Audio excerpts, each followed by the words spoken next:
Hey, listeners, it's Irenia here. Welcome to At Live with Irenia. Today I'm excited because I have Alexis Gladstone, who is going to talk about some of my favorite topics, which is women's leadership and mentorship. And you are simply going to love this episode because she's going to share with you some really awesome advice as well. Just a quick reminder, if you haven't subscribed yet to this podcast, please subscribe. Head on over to Apple and subscribe. As well, if you are impacted by this episode in any way or have a nice comment to share, send me a DM either on Twitter or Instagram. The handle is @LiveWithIrenia. I look forward to hearing from you. Now let's get this party started and head on into the conversation. Enjoy!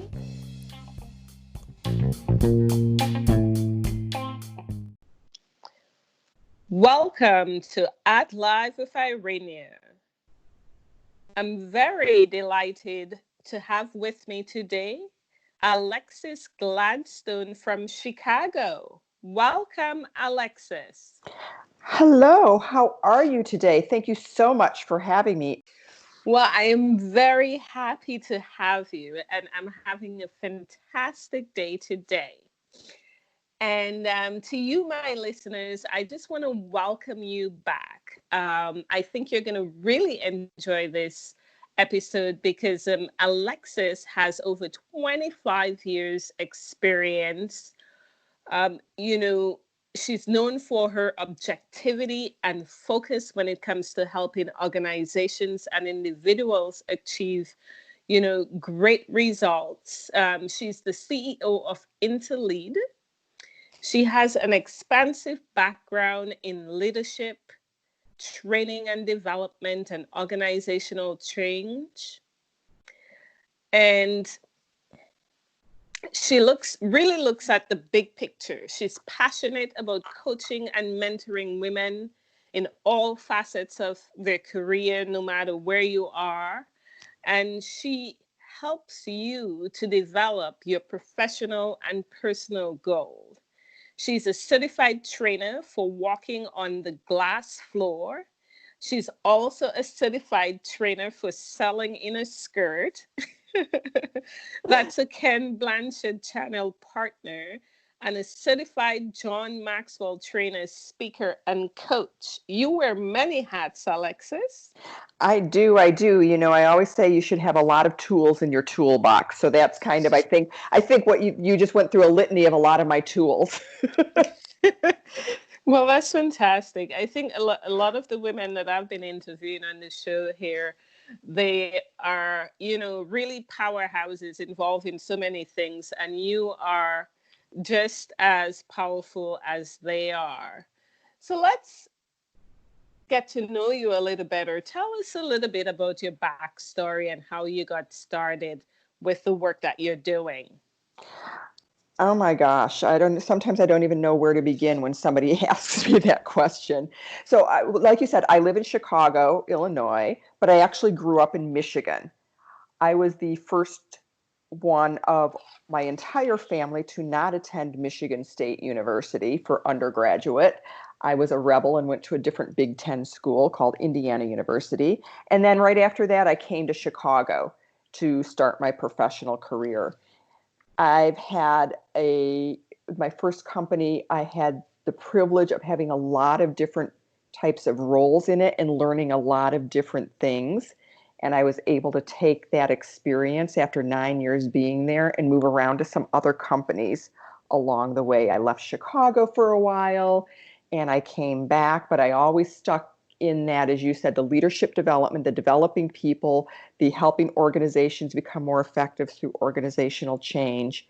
So when I left Chicago for a while, one of the things that happened was my mother died unexpectedly. So I wanted to come back to Chicago because that was closer to my father, who was still living in Michigan at the time. And I was on the East Coast at that point in time. I was living in New Jersey. So I moved back to Chicago and worked a couple more years within organizations, and then eventually went out on my own. And that was, oh gosh, I always have to do the math, like 17 years ago, started my own consulting company. So I was able to take everything I did inside organizations because I always looked at myself as an internal consultant, and I was able to transfer that and take that to the outside. So that's kind of how I got to be where I am today. Well, that's fantastic. I can see that you've had many, many pivots, in your journey. And along this journey of yours, how have mentors played a role, in really impacting the direction of your career? Okay, I think I told you, Irenia, if we're going to talk mentors, you and I could talk for hours on this because mentors is one of my favorite topics to talk about. So just so you Yes. know, I'm just preparing you. Um, Okay.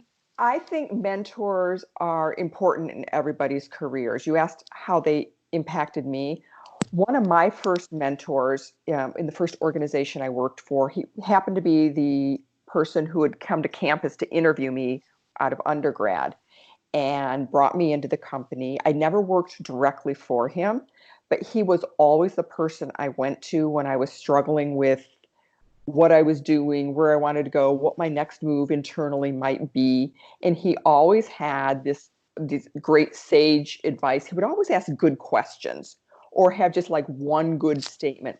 I remember Yes. going into his office one day and saying, I was having a really bad day. Don't ask me what it was, but it was just really not a good day. And I stood in his doorway, and I can still picture this to this day.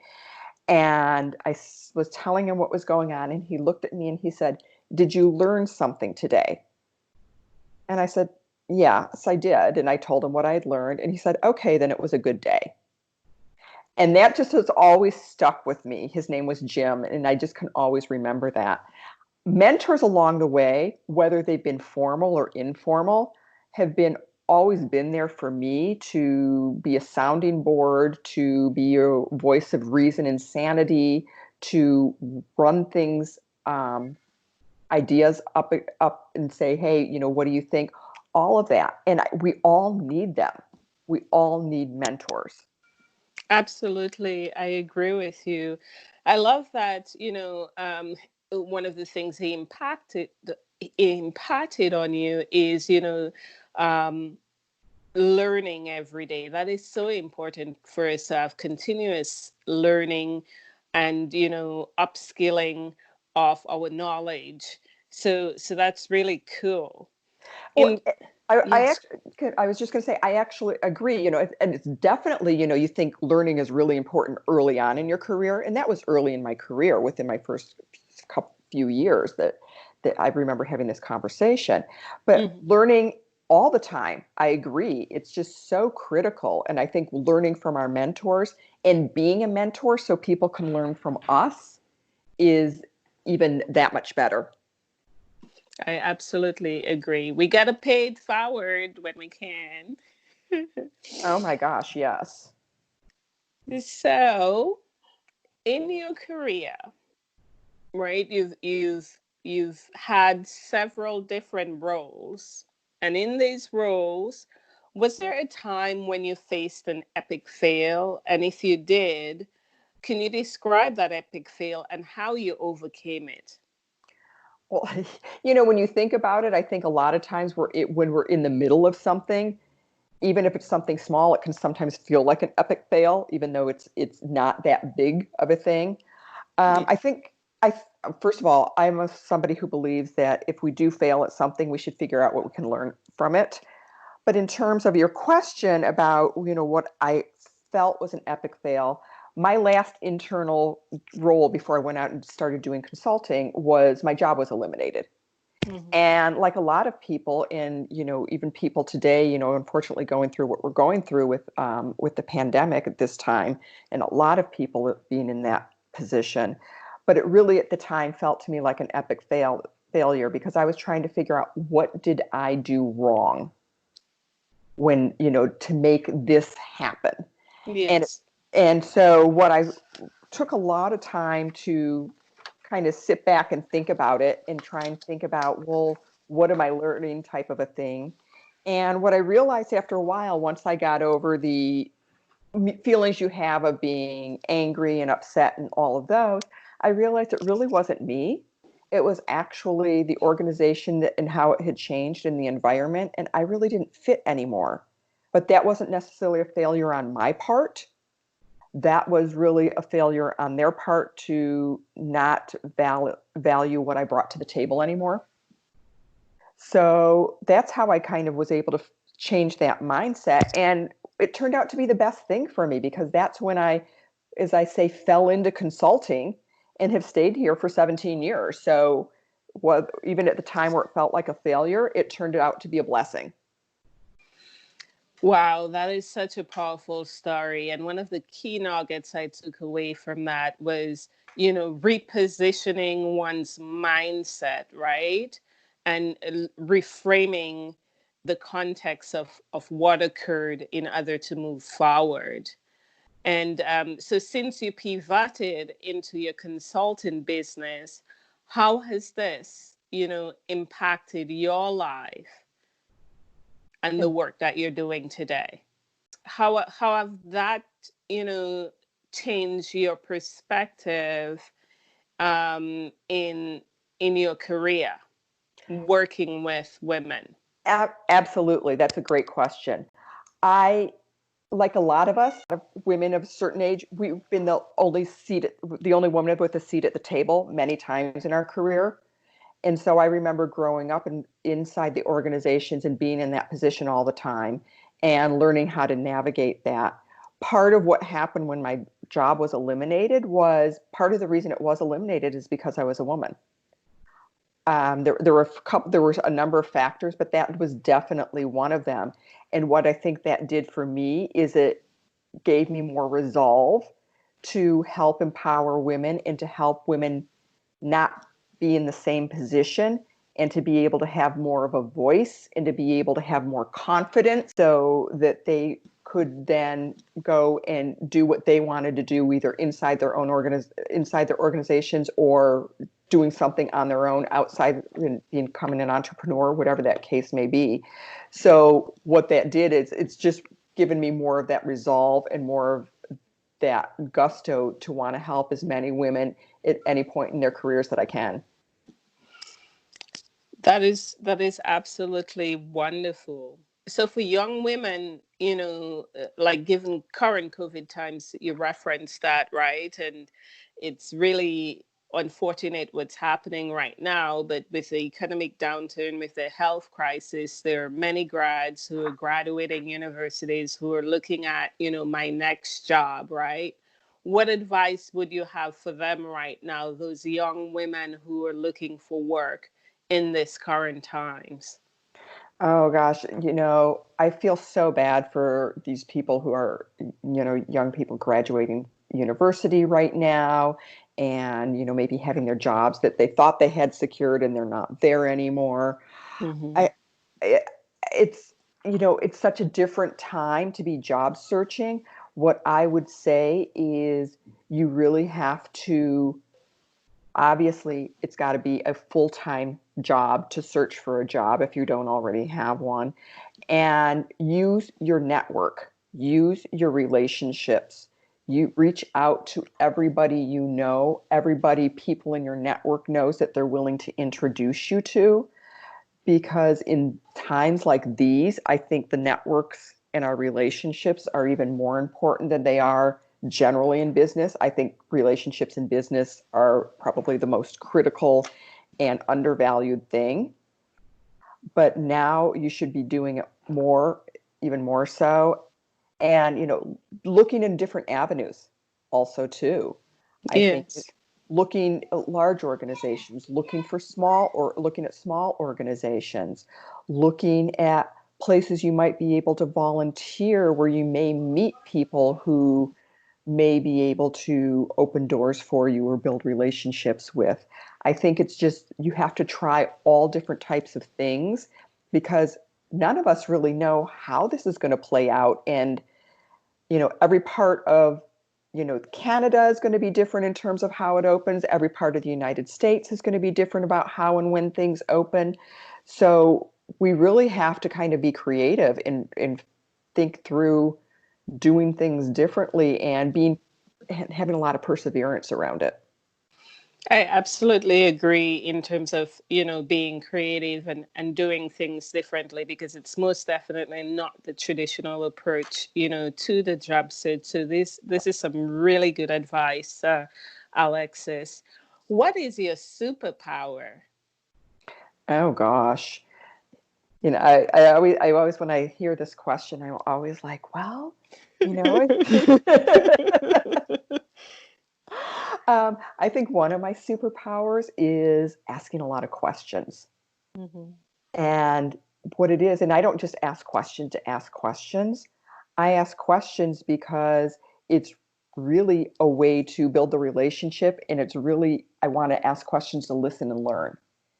And that's really what I think a lot of it is all about, is asking questions and building that relationship through being as a friend of mine says, be interested, not interesting.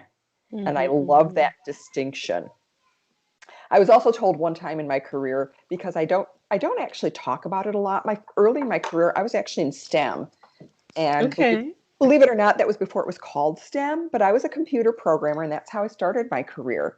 Oh. And yeah, and people look at me and they're like, "Really?"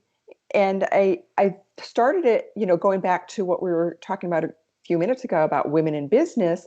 I started it because there weren't a lot of women programmers back then. And I was like, oh, maybe I can stand out and be different because I had the aptitude to do it. What I didn't know is I didn't like it. So Mhm. I got out of it very quickly and I pivoted into doing training for the technologies versus actually doing the technologies. But one of the things I learned is that I'm very good at translating complex things into simple language. So I was a great translator between the computer programmers, the IT people, and the end user in helping them say, well, this is what the IT person's saying, and this is what I think you want. And, I could help try kind of bridge that communication gap. That's awesome. So those are my superpowers, I think. That's fantastic. Um, with some of the work that you're doing currently, what is some, you know, global projects that you're working on, or local projects that are impacting others? I always continuing my coaching. So that's always impacting people at, an individual level. So I still have coaching clients because a lot of my coaching clients I did via Zoom anyway. So, and I'm still continuing to do that. Mhm. I am working on some training projects for clients who are trying to figure out how to either take something or build something that can be delivered remotely, because they're Yes. so used to people coming in and being in a classroom, flying in from all over the country and being in the classroom and spending 2 or 3 days in a classroom. And that's obviously not going to happen for a while, but they still want the training to continue, because people still need to, as we were talking about learning, people still need to learn and grow, and people still need to gain new skills and knowledge. So that's really important. One of the things that I'm also starting to work on, and I have it on my to-do, I just created my new to-do list for May, is I've had an ebook in the back of my mind Yes. that I've wanted to write. And I started it about 6 months ago, and I kind of put it aside. And I'm Mhm. going to do that now. And that's all about something we haven't talked about yet, but in some of the speaking I do, I talk about a lot about women in confidence and how you can stand out Mhm. without feeling like you're bragging, because as women, we a lot of times don't feel comfortable promoting ourselves.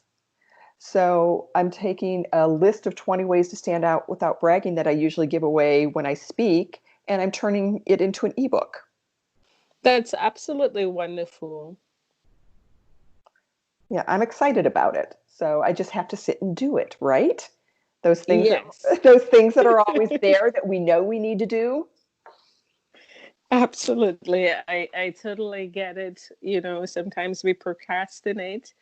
But I think there's something called deep work, and there's a book around that where, you put some specific hours, whether it's early morning, where you just, dive in and work on something intensely for an hour. So I'm sure you'll be able to get there. That's so funny, Irina. That's so funny you said that. I was just earlier this week. I was just on participated in a master class about setting a different way to look at setting goals and to manage your week and your month and tracking and things like that. And while she didn't call it deep work, that's exactly what part of the piece that she was talking about that you have to do. You set aside that 1 or 2 hours. That's awesome. Let's head into some of our rapid fire questions at this time. Okay. So, and those are, getting a little bit more personal in terms of looking at what is your morning ritual? My morning ritual, which I actually would like to update it a little bit, but what it is right now is I get up. I have a cat who, of course, needs to be fed right away. But I sit down after we get that out of the way, Yes.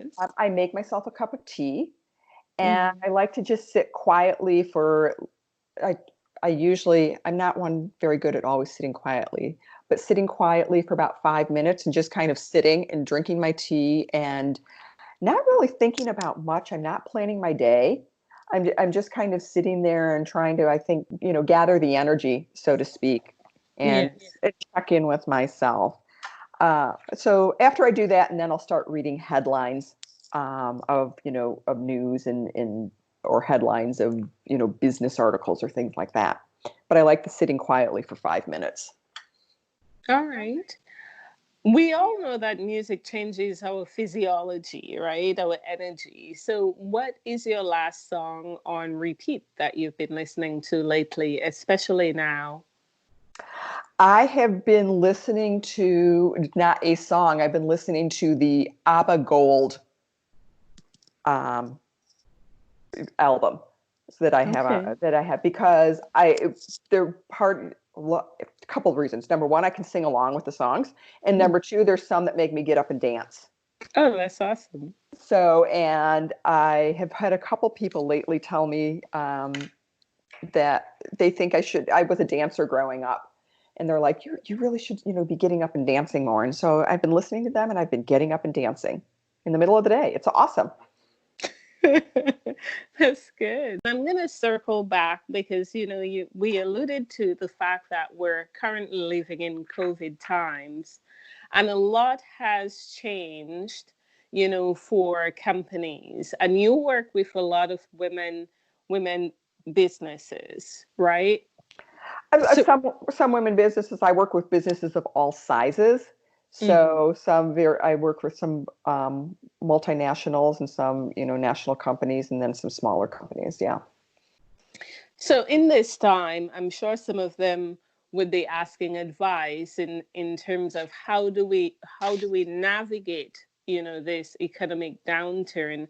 How do we bring our teams together to work cohesively while we're working virtually?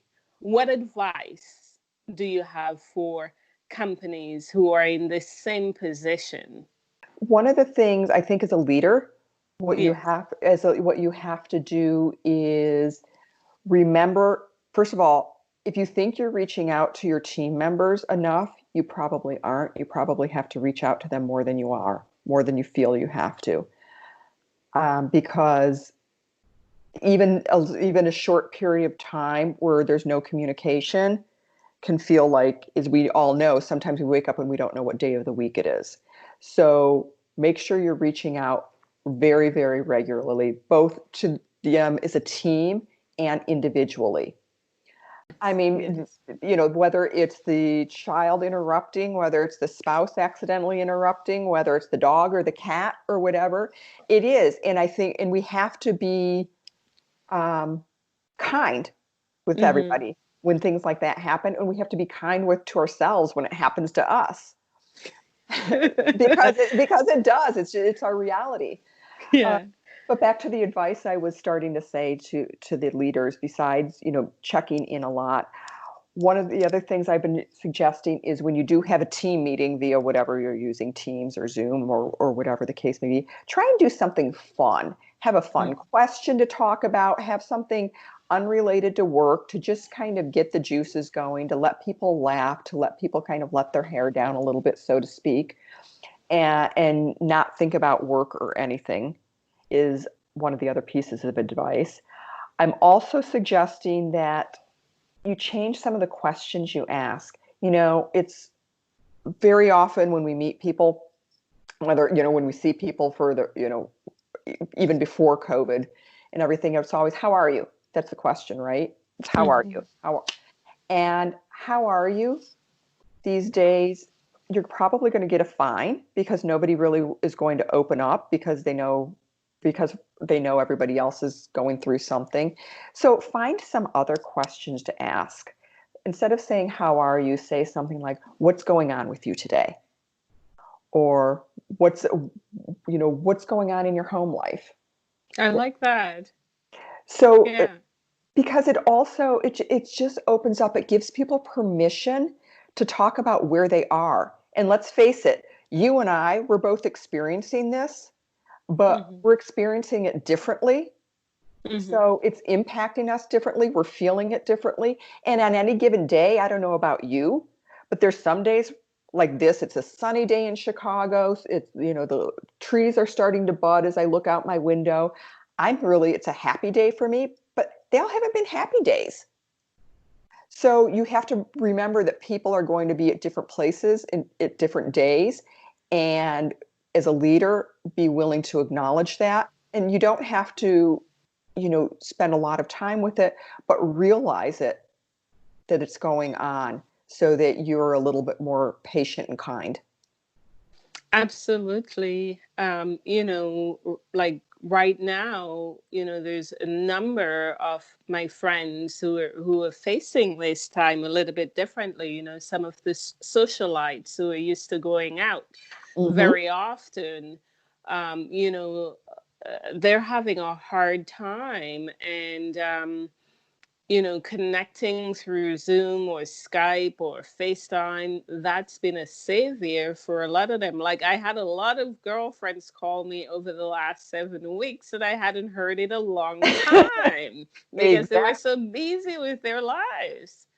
And it's so important for us to have this human connectedness, right now, where we can feel connected. So I really like that, your suggestions with this additional questions, to really give people permission to really open up, especially at the workplace, right? Because we're so used to being business-like and not letting our hair down, so to speak. So I really like that. Yeah, I think you're so right because people are now seeing, that whole idea of work life, what I call blend. I don't think there's ever been a work life balance.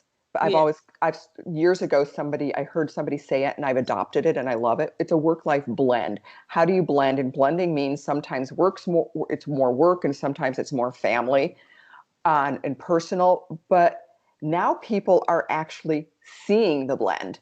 They're seeing they're seeing your home. They might be seeing your bedroom because that might be the only quiet place somebody has to take a meeting because, their spouse is in the other room homeschooling the children, whatever the case may be. So they're seeing a lot of different things in the home and they're seeing a lot of the interactions and interruptions and things. So you're right. It's that human side. It's being more cognizant that, yeah, we've got a whole person here that's not just who they are at work. Mm-hmm.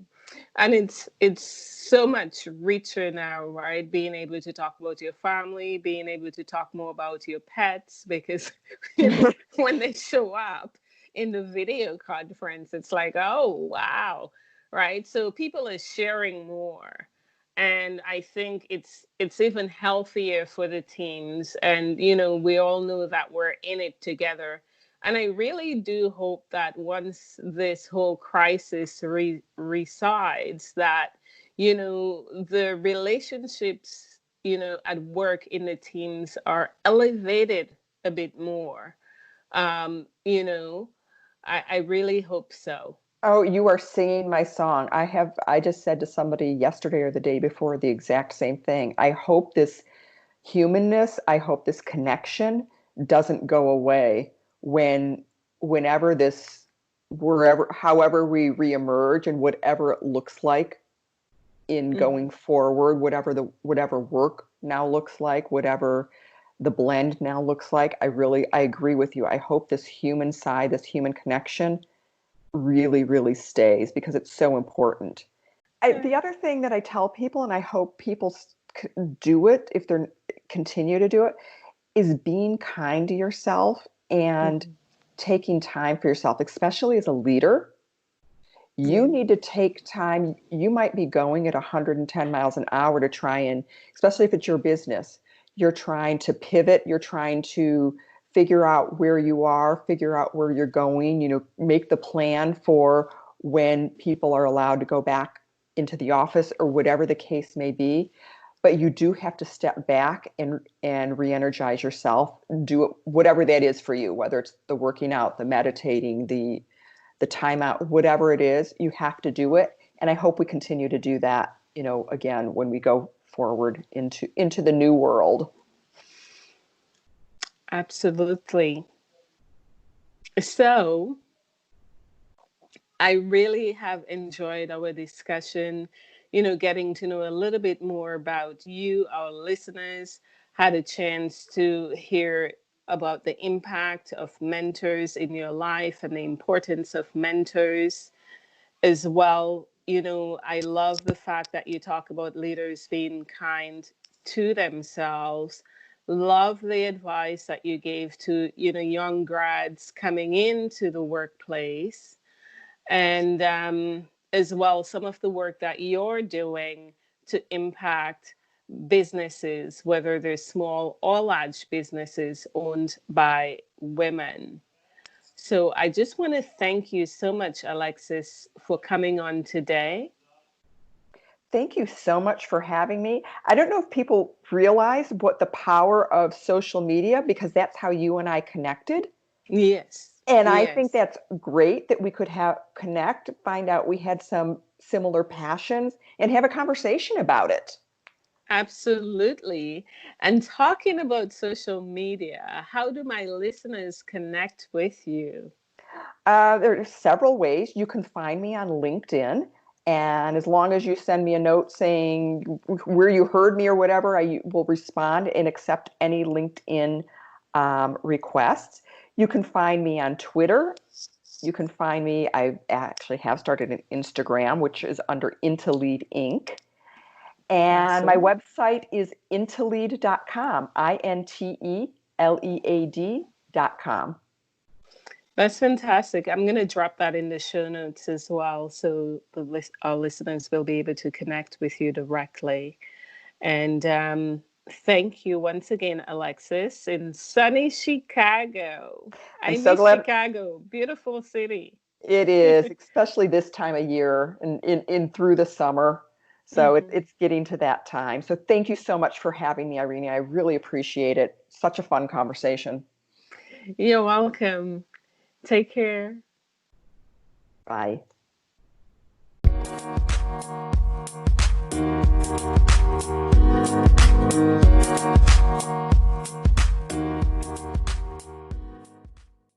Listeners, I'm preparing this fantastic community for you, a community where we can gather, collide, share our ideas, and support each other. I have a lot of plans for you. You is simply going to enjoy the Live with Irenia community. It's coming soon. I will be sharing more in future episodes. Hang on to your seats because we are going to have so much fun.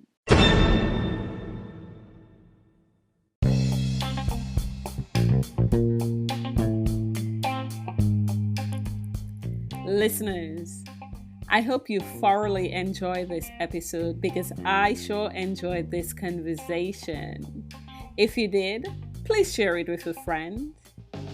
Also, head on over to Instagram and Twitter. Show me some love. The handle is @livewithirenia.